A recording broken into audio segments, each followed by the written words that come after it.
qu'évidemment, plus on se rapproche de l'herbe, des arbres, etc., la température baisse, et vous aviez poussé ce coup de gueule. Pour vous, à long terme, ce sont les arbres qui nous sauvent plus que tout le reste? Bon, alors déjà, pour commencer, il faut dire que ce coup de gueule, ça fait 7 ans que je le pousse, Oui, c'est vrai. puisque je me suis accroché en 2019 devant le ministère de la Transition écologique Mmh.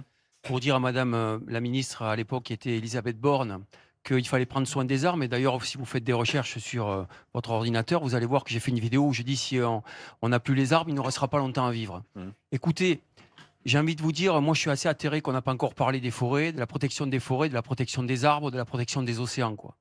On parle de clim, très bien entendu, on ne va pas dire qu'il ne faut pas de la clim, parce que bien évidemment, ça mettrait tout le monde en danger.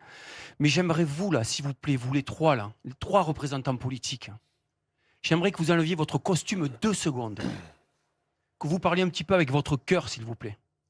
Vous avez très certainement des enfants, quoi.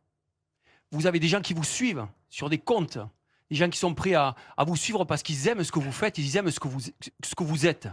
Mais si vous ne changez pas radicalement la façon dont vous voyez l'avenir pour nos gosses, on va droit dans le mur, quoi.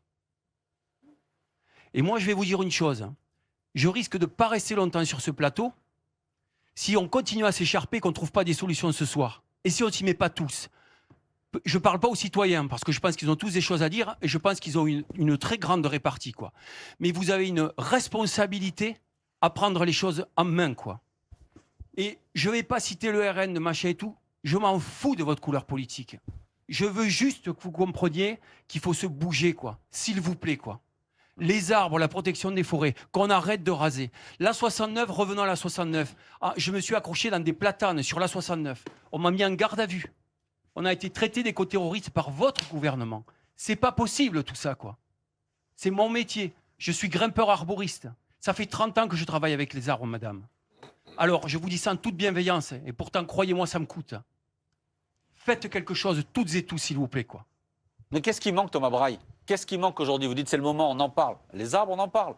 Serge Jacquat disait qu'il faut parler de l'agriculture. Qu'est-ce qui manque aujourd'hui? Qu'est-ce qu'on ne fait pas ou qu'est-ce qu'on fait qu'on ne devrait pas faire? On n'a pas de politique de préservation des arbres. Il y a des coupes rases partout dans les forêts.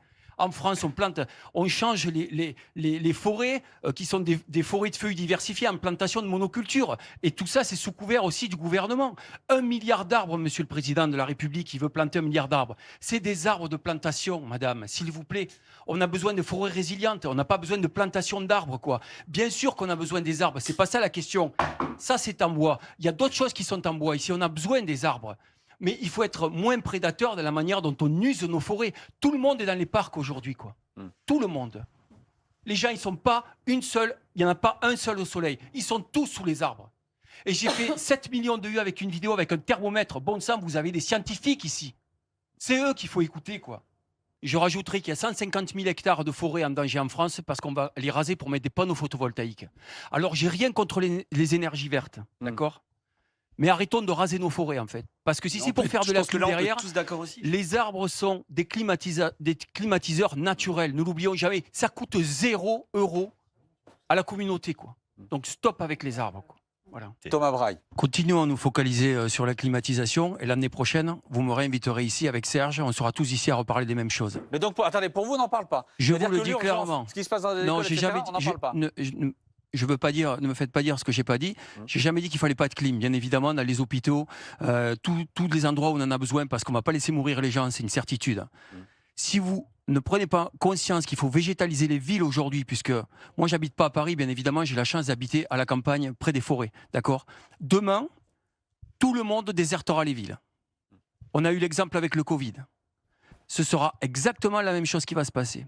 Si on ne prend pas conscience que le moindre mètre carré dans les villes, il faut le végétaliser, qu'il faut débitumer les cours d'école, qu'il faut enlever le maximum de bitume, qu'il faut mettre du verre partout, en fait, eh bien, les promoteurs immobiliers ou le BTP ou j'en sais rien, en fait, ils auront des bâtiments vides. Voilà. Monsieur le député, j'aimerais savoir quelle est votre politique aussi concernant les arbres et les forêts, en fait. Parce que moi, la clim, pour l'instant, je vous l'ai dit, je n'ai pas dit qu'il n'en fallait pas, mais je m'en fous un peu. Pardon, Thomas Ménager vous a répondu tout à l'heure. Non, je pensais qu'on allait passer une journée, et on va le faire, j'espère, une après-midi pour en parler. Mais après, on peut en parler. Par rapport à l'ONF, par rapport à tout ça, j'ai besoin de savoir. Tout ça, c'est important. Je suis le premier à pouvoir me plaindre avec mon arboretum de l'ONF ici. Et on en a parlé de la végétalisation, le fait d'interdire. Et c'est ce qu'ont fait nos maires. Allez voir le bilan de nos maires dans leur ville. Ils ont planté plus d'arbres qu'il y en avait quand ils sont arrivés. Donc on est très vite caricaturé, mais sur cette question, voilà, il y a des choses qui sont faites. C'est-à-dire que, bien entendu, c'est le poumon, c'est ce qui permet de... Sur la sylviculture industrielle, par exemple, qui fait des coupes rases dans les forêts et qui du coup plante des plantations d'arbres en Mais randonnion. toute la gestion de nos forêts, globalement, il y a tout à revoir parce qu'il y a aussi un vrai problème, c'est qu'il y a une captation de nos forêts aussi par l'étranger. Pas par l'étranger, par la Chine, par l'utilisation. Il y a toute cette folie aussi où on envoie tout ce qui est Ça, d'accord. prélevé Ça, à l'autre bout de la planète Monsieur et le qui député, revient. ça c'est des faits. Qu'est-ce que vous faites? Bah, dans tous les cas, à un moment, il va Quel est falloir votre programme? préserver Est-ce que vous stopper interdisez ces en faire un enjeu. exportations en fait? Comment? Est-ce que vous interdisez par exemple ces exportations vers Ah bah, des chaînes vers la Chine pour faire des parquets pour les plus riches et tout ça? mais bien Et le entendu. parquet qui revient en France, Mais par d'ailleurs. contre, Oui. il faut recréer des filières en France, baisser les impôts de production, relocaliser, réindustrialiser pour pouvoir cueillir les scieries, pour pouvoir créer ces matériaux. Parce que globalement, on a un vrai problème, que ce soit sur les pompes à chaleur, que ce soit sur la rénovation sur les matériaux biosourcés, c'est qu'il faut voir la chaîne de production dans sa globalité. Et aujourd'hui, dans tous les cas, quelle que soit la situation et l'accélération qu'on pourra mettre tous autant qu'on est, on aura un vrai problème à la fois d'obtenir des matériaux qui soient vertueux sur la totalité de la chaîne de production et des professionnels et des filières en capacité de faire un travail de qualité. Parce qu'on aura beau mettre tout l'argent, si vous n'avez pas les bons matériaux fabriqués en France, ou sinon on a l'impression que ça vient de l'autre bout de la planète et ça pollue, et que vous n'avez pas les personnes, les hommes et les femmes en capacité de Monsieur les le installer... député, je suis désolé, je vais revenir là-dessus. Oui. J'ai juste besoin d'un oui ou d'un non parce que parfois c'est très long Mais les oui. discours politiques et je peux arriver à comprendre. C'est un C'est exercice parce que qui est souvent, c'est compliqué. pas par oui ou par non, monsieur. Oui ou non? Est-ce que vous interdisez les coupes rases en France? J'ai juste besoin de savoir ça en fait. Est-ce que votre parti interdit les Attendez, coupes avant rases la en réponse France? de Thomas Mélanger, qu'est-ce que vous appelez coupe rase pour que tout le monde Alors les comprenne coupes bien? rases en fait, c'est on rentre dans des parcelles, on rase tout en fait, on tue toute la biodiversité, on met le sol carrément à nu, c'est-à-dire qu'à partir de 50 degrés, quand le soleil tape sur le sol à nu dans une forêt, on tue toute la vie microbienne du sol. On rentre avec des engins lourds, on abîme tout, et ensuite on transforme tout ça en plantation d'arbres.